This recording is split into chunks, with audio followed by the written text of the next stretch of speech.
world economies are held back by a cannonball of COVID-19 tied to their feet, Chinese economy is showing signs of being back in black as per its latest exports data. The country's exports in August increased by 9.5% year-on-year, while its imports dropped by 2.1% as per customs data. In the month of July, the country's exports grew by 7.2%, while exceeding expectations in August, recording growth for the third straight month. As the value of China's exports exceeded its imports, it posted a trade surplus of $62.33 billion in July and $58.93 billion in August.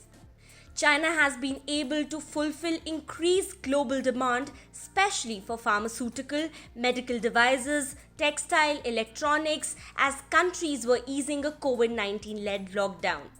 China is making everything from masks to laptops that are currently in demand. Chinese exporters have also benefited from a subdued yuan. China's yuan-denominated exports in August rose 11.6% against the same period last year. But what do the numbers mean?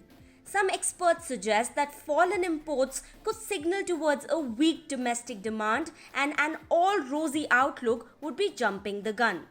Apart from that, broad tariff bans souring China's bilateral ties, leading to companies rethinking shift from China base, and global isolation was expected to slow down the exports as well.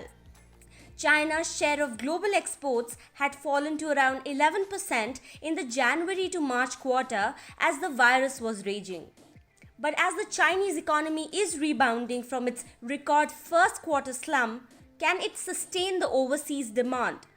The gains are the sharpest for China in almost a decade, as the pickup in business has led to a further expansion in production. As China's economy recovers steadily, its foreign exchange reserves didn't increase as expected in August as the US dollar remained weak. Besides, if there is a resurgence of the virus, countries might reimpose some restrictions, negatively impacting external demand but helping China trade dominance till countries start operating at 100% capacity.